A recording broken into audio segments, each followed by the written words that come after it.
यांच्याबद्दल सांगायचं झालं ना, मी 2009 साली नांदेडमध्ये कथेला आलो होतो पहिल्यांदा. संध्याकाळी एकदा असाच 11 वाजता सहज रस्त्याने फिरत फिरत गेलो, रस्त्यावर भेट झाली. म्हणजे मनात घरी जावंच लागतंय बरं. म्हणून आता एवढेला म्हणजे नाही चलायचं. म्हणजे 2 दिवसापासून विचार करतो बोलू का नको बोलू का नको, म्हणजे चला गेलो आणि नेलं. त्यावेळेला पूजापाठ आणि म्हणलं महाराज इथून पुढे म्हणजे नांदेड शहरामध्ये कुठेही सत्संग असेल तरी मला निश्चित सूचना मिळाली ना की माझं पुणे ठिकाणी 5,000 रुपयाचं प्रत्येक वर्षी त्या तुमच्या भागवताला सहयोग असतात हे म्हणजे वचन देतो. आज 14 वर्ष झालं ते वचनात कधीच कमी पडले नाही. तेव्हापासून मीच ते माझ्याकडे पैसे आणून देतात. कमिटीने हे जमा करून द्यायचं, त्यांनी गेल्या वर्षीसारखे यायच्या माझ्या बरोबर.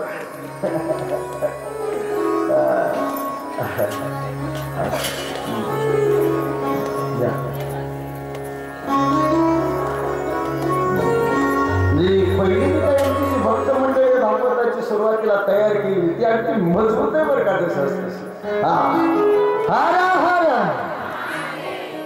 काय माझं तुम्हाला म्हणायचं विचार झालं हारा हारा असं काहीतरी बघा. आज तुम्ही मंत्रीनगर असा विचार करता, पण बाहेरच्या नगरामध्ये माणसं ती विसरलेली नाही त्या सत्संगाला आणते.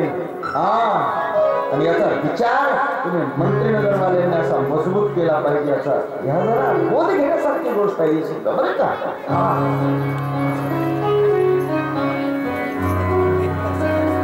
याच्यातून काहीतरी शिकण्यासारखं आहे हे पण मला नमूद करायचं आहे.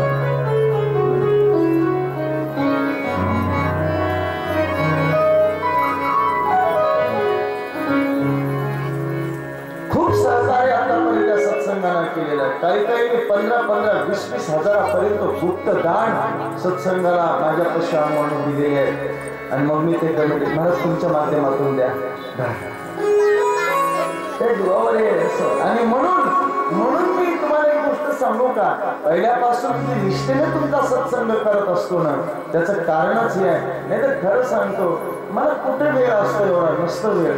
तुमच्याकडे नांदेडला यायचं म्हणजे मला 2-2 कथा 10-12 कीर्तन सोडून इकडे यावं लागतं. तर इथं आले की उठल्यासारखं इथंच बसावं लागतं. गावाकडे असलं की कथाही होते, संध्याकाळी कीर्तनही अनेक ठिकाणी होतात. पण नाही कसं नातं बनलेलं तुमचं माझं त्या परमेश्वराला माहिती आहे. फक्त ते आतून बनलंय हे मात्र निश्चित आहे.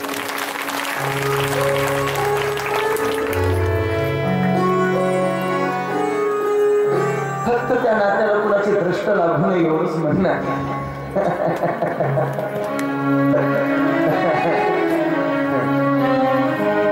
आणि या माझ्या सगळ्या बहिणींसाठी ते मी दिलेलं वचन आहे. सुरुवातीच्या वर्षी मला म्हटल्या होत्या सगळ्या मला हळदी कुंकवाचा कार्यक्रम ठेवला रविवार होता त्या दिवशी.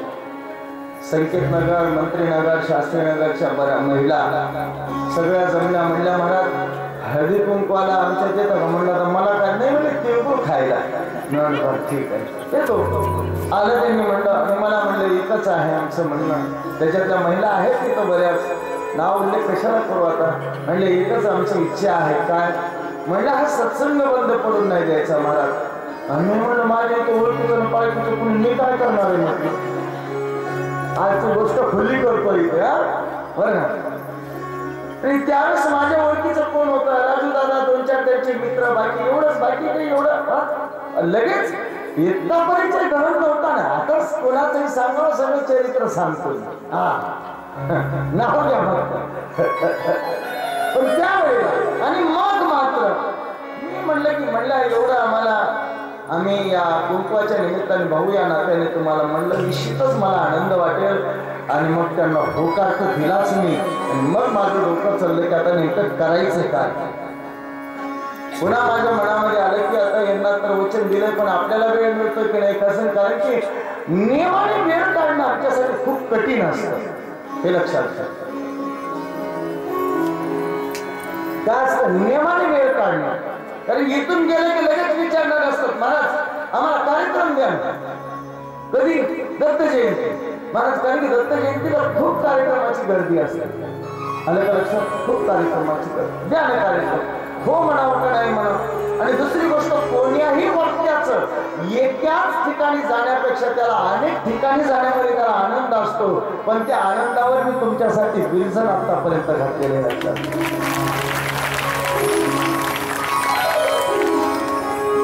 आणि त्याच दिवशी मी एक मनात संकल्प केला की यांना आता हो म्हणून वचन दिलंय ना.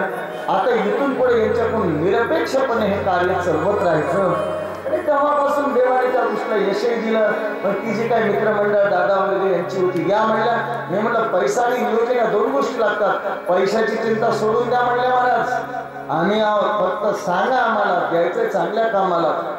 आणि त्यावेळी महिलांनी मंत्रीनगर मध्ये असलेल्या बऱ्याच महिला आहेत त्यांनी 10,000 रुपये कार्यक्रमाला दिले होते. त्यांना महाराजांचा आपल्यावर विश्वास बसावा याच्यासाठी 10,000 रुपये दिले होते.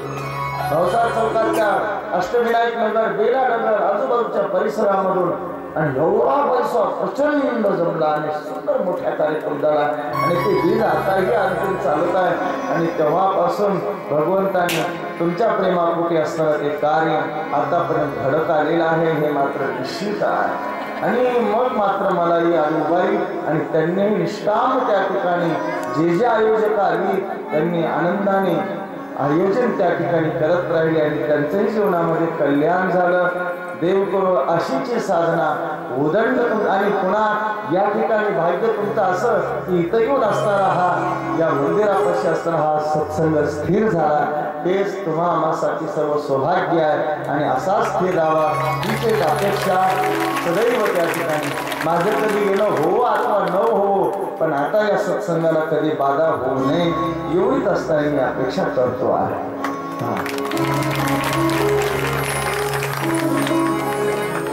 मी असेल किंवा नसेल सत्संग मात्र चिरकाळ चालत एवढं. आणि ते मला कधी कधी कल्पना अशी सुचली. बघा कोणतंही पुराण काढा 3 गोष्टी सारख्याच आहेत. कोणत्या कोणत्या माहितीये.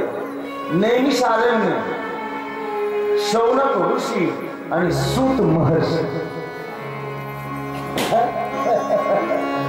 3 गोष्टी कोणतंही पुराण काढा आणि ते गणित इथं जुळलंय.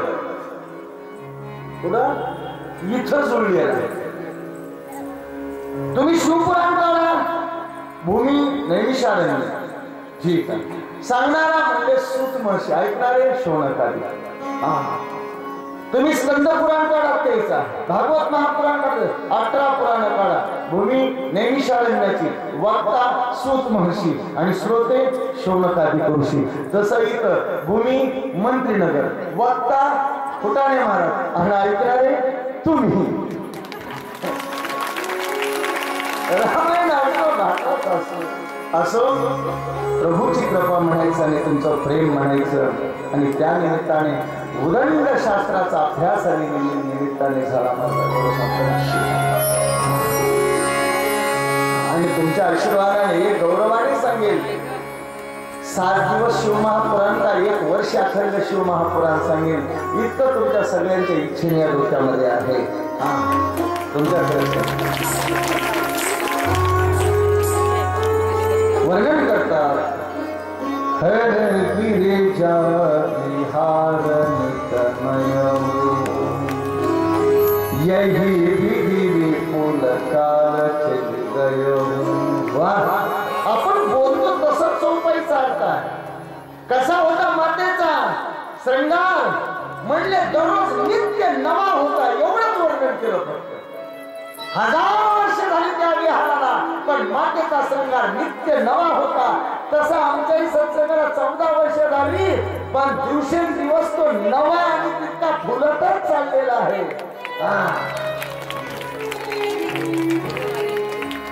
असे या विहारामध्ये 1000 वर्ष निघून गेली. किती?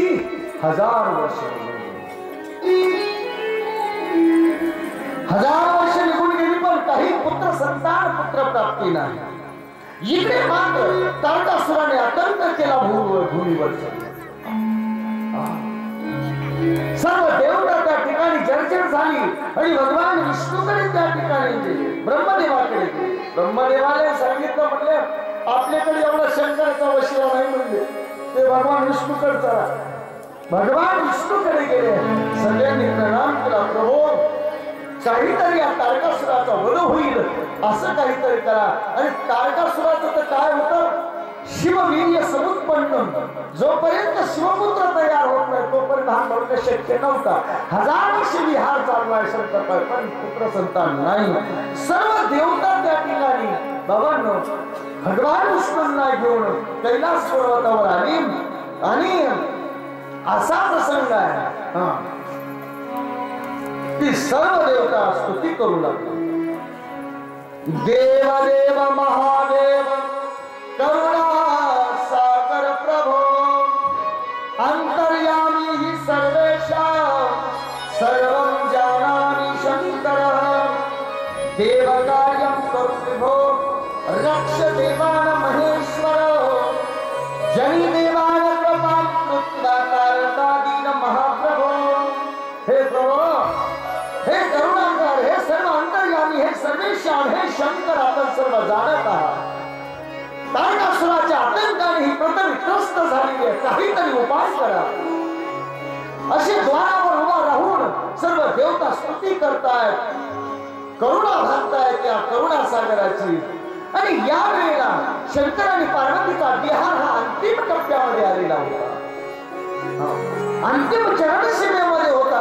आणि ही देवतांचं कारण ऐकून प्रभू हा विहार सोडून आणि गेला महाद्वारावर त्या ठिकाणी कैलासाच्या पुढे नाथ आले. आणि याच वेळेला काय झालं, भगवंताचं शंकराचं तेज त्या ठिकाणी स्खलित झालं आणि या भूमीवर पडलं. हे दैदिप्यमान तेज आणि पाहिलं देवतांनी. इतक्यामध्ये देवतांनी अग्नीला सूचना केली, विनंती केली, या तेजाला सर त्या ठिकाणी पृथ्वी सहन करू शकणार नाही, आपण स्वीकारावं. अग्नी कबुतराच्या देशामध्ये त्या ठिकाणी गेला आणि या तेजाला गिळंतर केलं. हे रहस्य जेव्हा पार्वतीने पाहिलं आणि पार्वतीचा क्रोध त्या ठिकाणी अनावर झाला. हे मूळ देवतांनो, मूर्खांनो, विहार अंतिम चरणामध्ये असताना, चरण सीमेवर असताना हे कृत्य करायला नको होता. जा, मी आजपासून शाप देत आहे तुम्हा सर्व देवतांना. काय? आद्य प्रवृत्ती देवानां वंद्यां भार्या भवन्ति च देवा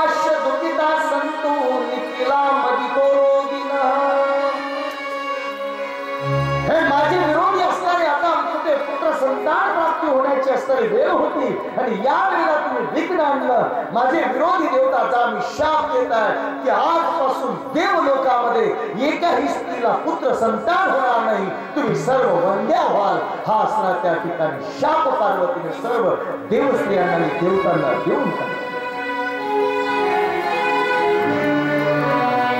अग्नीला शाप दिला.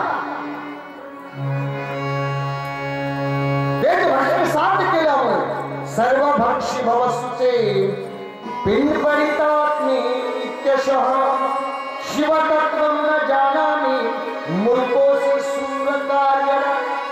हे अग्नीला सांगितले देवतांचा चमच्या आणि शिव तेजाचं काय महत्व आहे तुला काय माहित होतं आणि तू ते आत्मसात केलंस. जा तू ते भक्षण केलंस म्हणून मी तुला शाप देत आहे. आजपासून तू सर्व भक्षी होतील.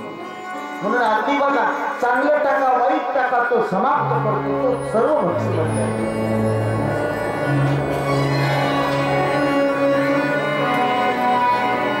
ज्यावेळेस तेच स्वीकारलं अग्नीने,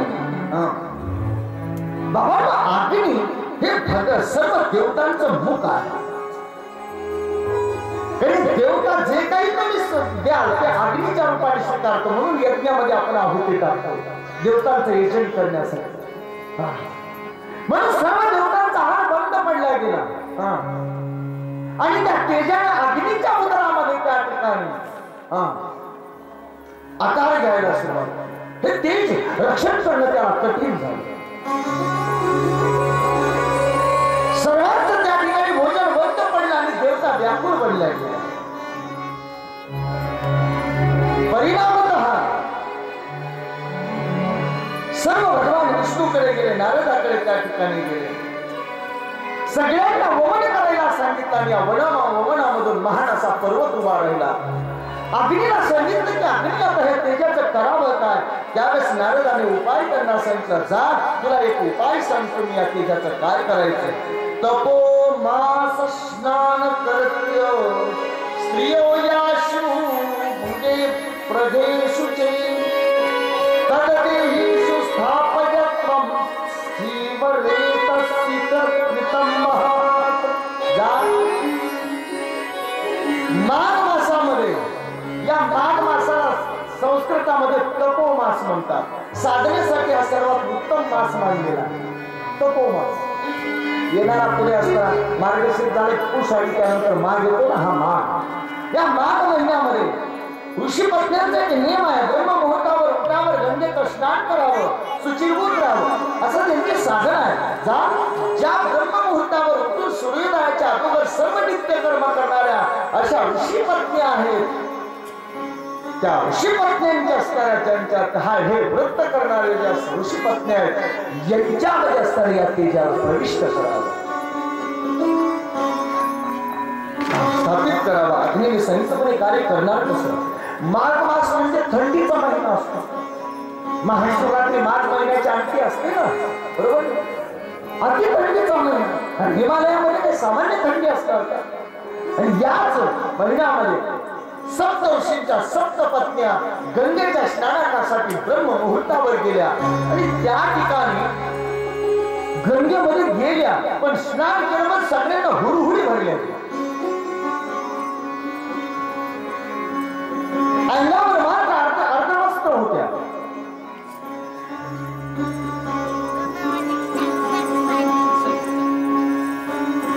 स्नान झाला पण हुरहुरी भरली. म्हणून सर्व ज्या काही ऋषी पत्न्या म्हणू लागल्या आपण अग्नीच्या जवळ जाऊन आपण त्या ठिकाणी शेकोटी घेऊ. साध्या भाषेत सांगायचं झालं तर शेकोटी. पण या कृत्याचा विरोध अरुंधतीने केला. नको नको व्रतामध्ये बंद होईल असं काही करू नका म्हणून. तरी पण बाकीच्यांना जास्त हुरहुरी बोलली. याच्यातून फक्त अरुंधती वाचली. बाकीच्या 6 जणी मात्र गेल्या, अग्नी प्रज्वलित केल्या आणि त्या ठिकाणी सेक जीवू लागल्या.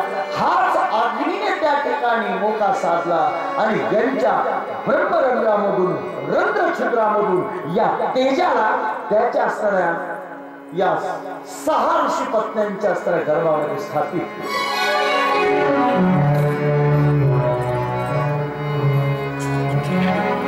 परिणामतः कालांतराने यांना कळून आलं की आपल्या उदरामध्ये गर्भ स्थापित आहे. ऋषपत्य होतो. भयंकर भीती वाटू लागली. काय करावं हे कळेना गेलं. म्हणून या सर्व स्त्रियांनी हिमालयामध्ये जाऊन या साही ऋषीपत्यांनी या गर्भाचा आणि त्या ठिकाणी त्याग केला. हिमालयामध्ये त्याग केला. पण या तेजाला आणि या गर्भाला हिमालय सुद्धा धारण करू शकला नाही. म्हणून त्याने ते गंगेमध्ये प्रवाहित केलं.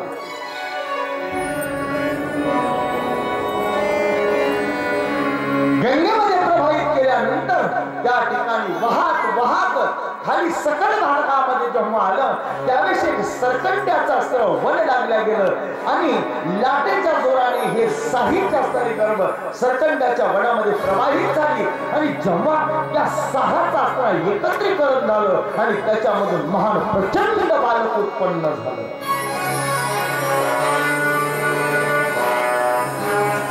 हे सामान्य बालक नव्हतं. हा तेजोमय अशा प्रकारचं बालक.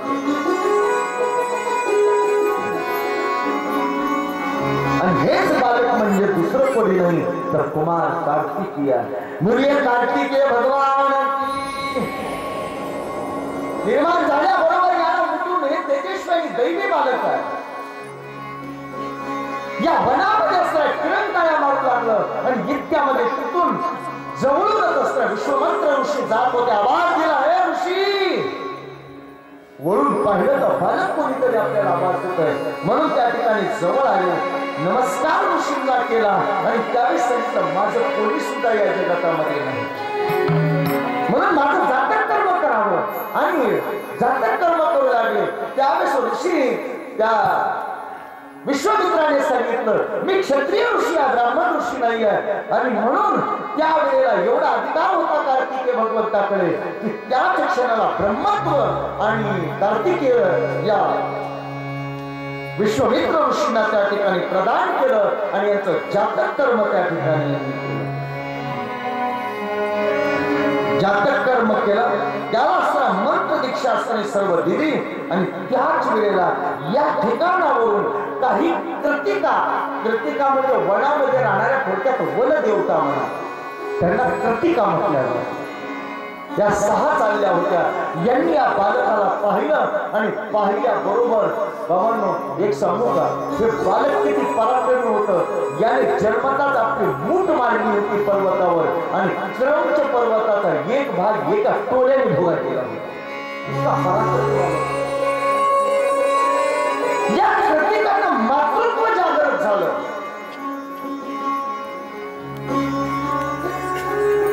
या पाहिल्याबरोबर मातृभाव यांच्यामध्ये जागा झाला आणि सगळ्यांना असताना याला दुग्ध पान करण्याची इच्छा यांच्या मनामध्ये झाली.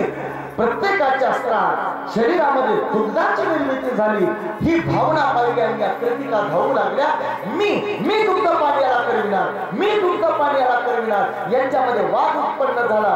या कार्तिकेय भगवंताने विचार केला, म्हणजे वाद करू नका मातांनो. माता म्हणून यांचा स्वीकार केला आणि याच ठिकाणी सहा मुख प्रगट केली आणि साही ठिकाणी साही कृतिकेचा त्या ठिकाणी दुग्ध पान या कार्तिकेय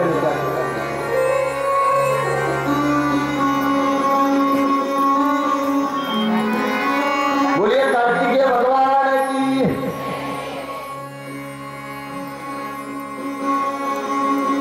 भगवान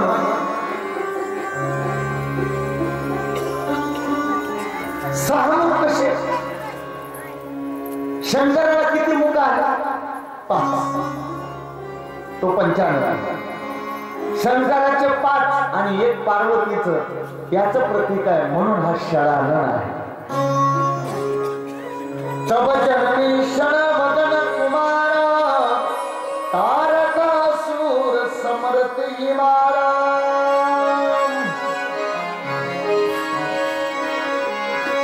कोणीतरी व्यंग केलं म्हणजे शंकराचा अजबच काम आहे. शंकराचं कसं म्हणले, बाप चतुरानन, आप म्हणजे स्वतः पंचानन,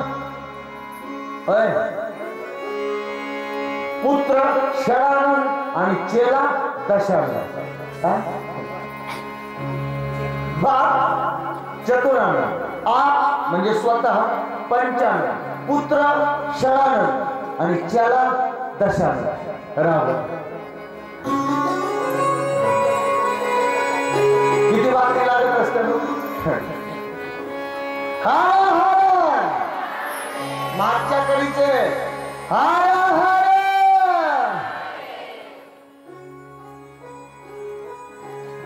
बाबांना क्रौंच पर्वतावर याने प्रहार केला आणि क्रौंच पर्वताच्या मध्याचा भुगा वाजविला गेला. या ठिकाणी या वनामध्ये 10,000 राक्षसी याला मारण्यासाठी आली, पण याचा याने येत्या काही क्षणामध्ये निपात या कार्तिकेयाने केला. महान पराक्रमी होते. कार्तिकेयाला तसा भगवान विष्णूचा अवतारही मानलेला, त्याचे अनेक संदर्भ आहेत, पण आता ती चर्चा नको इथे. हे काय भयंकर उपस्थित झालं म्हणून इंद्र स्वतः त्या ठिकाणी आला आणि वज्राने त्यांना मारू लागला. उजव्या खांद्यावर वार केला, झालं तर काही नाही, पण याच्यामधून एक विशाखा नावाचा महान वीर उत्पन्न झाला. डाव्या खांद्यावर असतात त्या ठिकाणी वार केला वज्राने, काही बिघडलं नाही याचं. आणि नैगम नावाचा एक असा महान वीर प्रगट झाला. यांनी जी पिछा काढला म्हणतात इंद्राचा, ती धुमाट इंद्र पळूनच गेला. त्याच्या नादी लागायचं न मरण पत्करावं लागलं. सुंदर अशा प्रकारे या 6 कृतिकांनी त्या ठिकाणी वनामध्ये या कार्तिकेयाचा संभार त्या ठिकाणी केला. इकडे मात्र कैलासावर माता पार्वती दुःखी होती. केवळ जन्मकथन आणि ते सांगून मी संक्षेप करून घेणार आहे त्याचा. माता पार्वती त्या ठिकाणी दुःखी राहू लागली. देवतांच्या नावाने शिव्या शाप देत बसलेली आहे. मी पुत्रवती झाले असते, पण या देवतांनी त्या ठिकाणी असताना विघ्न टाळलं. म्हणून पण तिला विश्वास होता की भोलेनाथाचा अमोघ असणारं तेज या सृष्टीमध्ये नष्ट होणं शक्य नाही. नेमकं हे तेज आता आहे तरी कुठं? म्हणून भोलेनाथाच्या जवळ गेली आणि प्रार्थना केली, प्रभू माझी एक विनंती आहे की असताना आपलं तेज नष्ट होऊ शकत नाही, याचा शोध घ्यावा. सर्व देवतांना असताना भोलेनाथाने प्राचारण केलं आणि त्यावेळेला देवतांना विचारलं कुठे आहे असताना हे तेज, म्हणजे पृथ्वीला माहितीये. पृथ्वीला विचारलं, म्हणले असताना ते माझ्या समक्ष अग्नीने सांगितलं. अग्नीला विचारलं तू हे असताना तेज कुठे हे केलं? सगळ्यांना विचारू लागले. सर्व देवता म्हणू लागले आम्हाला माहित नाही, आम्हाला माहित नाही. प्रत्येकाने सांगितलं की प्रभू आम्ही जर खोटं बोलत असू तर आम्हाला आमचं पाप लागेल. विष्णूला विचारलं तुम्हाला, म्हणजे मलाही असलं त्या ठिकाणी माहित नाही, अमुक पाप. लोकपालांना विचारलं, मनु महाराजांना विचारलं, सर्व ब्रह्मदेवाला विचारलं, सगळ्या देवतांना विचारलं, पण सगळे अनाशक्ता घेऊ लागले. म्हणले भोलेनाथ आम्हाला खरंच माहित नाही, आणि जर माहित असून सांगत नसू तर सगळे जगातले पाप आमच्या मस्तकावर पडतील. पण अग्नीला जेव्हा विचारलं तेव्हा अग्नीने सांगितलं की हे तेज मी ज्या काही असताना सप्त ऋषींच्या पत्न्या 6 पत्न्या होत्या, त्यातली अरुंधती नव्हती. अरुंधती सोडून बाकीच्या ऋषी पत्न्यांमध्ये मी असताना हे तेज प्रविष्ट केलं. ऋषी पत्न्यांकडे आले आणि विचारले हे तेज कुठं आहे? तर त्यांनी सांगितलं मी हिमालयावर त्याचा परित्याग केला. हिमालयाला विचारलं ते तेज कुठं आहे? सांगितलं मी त्याला गंगेमध्ये प्रवाहित केलं. गंगेला विचारलं हे तेज कुठं आहे? गंगेने सांगितलं मी सरकंड्याच्या वनामध्ये त्या तेजाला माझ्या पाण्याच्या प्रवाहामध्ये बाहेर टाकून दिलं.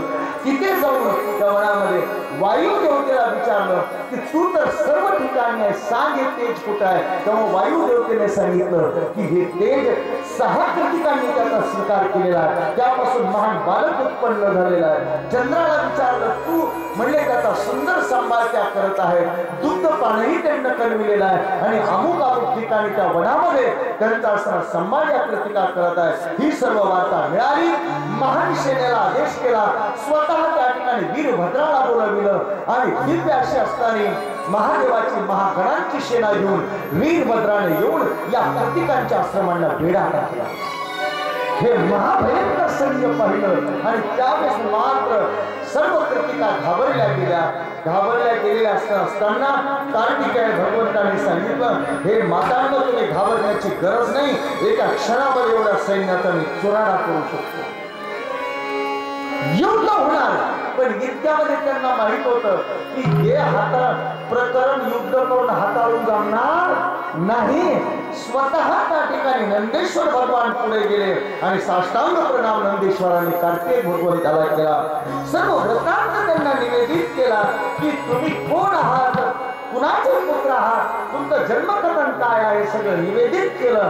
पण त्यावेळेस मात्र हे ऐकलं आणि आता आपल्यापासून स्वतः कोण कार्तिकी आता जाणार की काय याची भीती कृतिकांना वाटू लागली आणि कृतिका आक्रोश करून रडू लागल्या. त्यावेळेस आभारी त्या ठिकाणी दिलं की तुम्ही चिंता करू नका. कार्तिकेने विरोध केला येण्यासाठी या कृतिकांना सोडून, पण समजून घातली तुम्हाला चालला आवश्यक आहे या जगाच्या कल्याणासाठी. आणि शेवटी भोलेनाथाची आणि पित्याची आज्ञा म्हणून भगवान कार्तिके जाण्यासाठी तयार झाले. माता रडू लागल्या. सांगितलं मातांनो तुम्ही चिंता करू नका, मी तुमचीच असताना तुमचाच पुत्र म्हणून या जगतामध्ये वावरेल हे वचन देतो. आणि या 6 कृतिकांनी पालन केलं. म्हणूनच या अवतार पुरुषाने स्वतःचं नाव कार्तिके म्हणून स्वीकारलं आणि या जगतामध्ये ते कुमार कार्तिके म्हणूनच प्रसिद्ध झाले. कृतिकांनी यांचा सांभाळ केला म्हणून कुमार कार्तिके म्हणतात. बोलिए कार्तिके भगवान की. असो इथून पुढे जेव्हा खूप मोठं इतकी विस्ताराने कथा येईल, पण आता नाही कोणी सांगताय. तो थोडके सांगून पुढे गेलो. कार्तिके भगवंताला येत आहे ते ऐकलं. महान असा दिव्य शोभमय असा रथ निर्माण करण्यात आला आणि त्याच्यावर कार्तिके भगवान बसल्या गेले आणि सर्व करोडो सेना करता जे जे काय करत निघाली. इकडे माता पार्वतीने कार्तिके भगवान येत आहे ते ओळखलं आणि सुंदर अशी दिव्य थाळी सजवली आणि कार्तिके भगवंताची आरती माता करू लागली. भोलेनाथाने कार्तिकेला जवळ घेतलं हृदयाला आणि आपल्या हाताने माता पार्वतीच्या स्त्रिया उजळीमध्ये दिलं आणि आजपासून कार्तिके भगवान पार्वती नंदन त्या ठिकाणी बदलायचे. बोलिए कार्तिके भगवान की.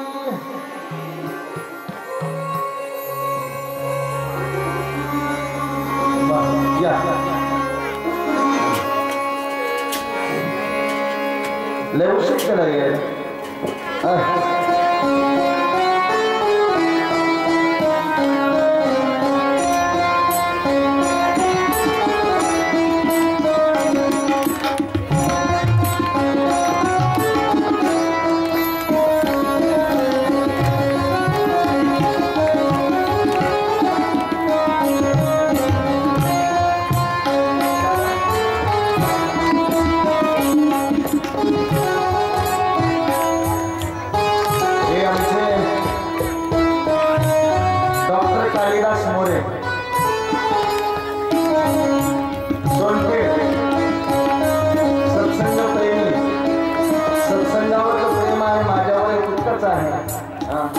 म्हणून त्यांचे स्वागत, अभिनंदन आणि खूप खूप आशीर्वाद त्यांना आपण प्रदान करूया. हे आमच्या सर्वात ज्येष्ठ प्रकाश दादा मोरे सदैव असणारा सत्संगामध्ये रती आणि माझ्या प्रतीही सत्संगाप्रती विकास दादांचा स्नेह असतो. दादा तुम्हालाही खूप शुभेच्छा, स्वागत, अभिनंदन आणि या गादीवरून आशीर्वाद. सोनखेडचे सरपंच मी जेव्हा कथेला होतो तेव्हाही होते आणि आता विद्यमानही आहेत सुनील साहेबराव मोरे. आम्ही जवळपास 1600 लोकांना मारी घातल्या होत्या सगळ्यांनी मिळून. आता ठेवल्यात का कशा मला माहिती नाही आहेत का. बर बर. आणि नारळ कधी उजवायचं. आणि हे सदैव असणारा सेवेमध्ये भागवताच्या करत असताना माधव मोरे. स्वागत, आपलं सर्वांचं अभिनंदन आणि खूप खूप आशीर्वाद.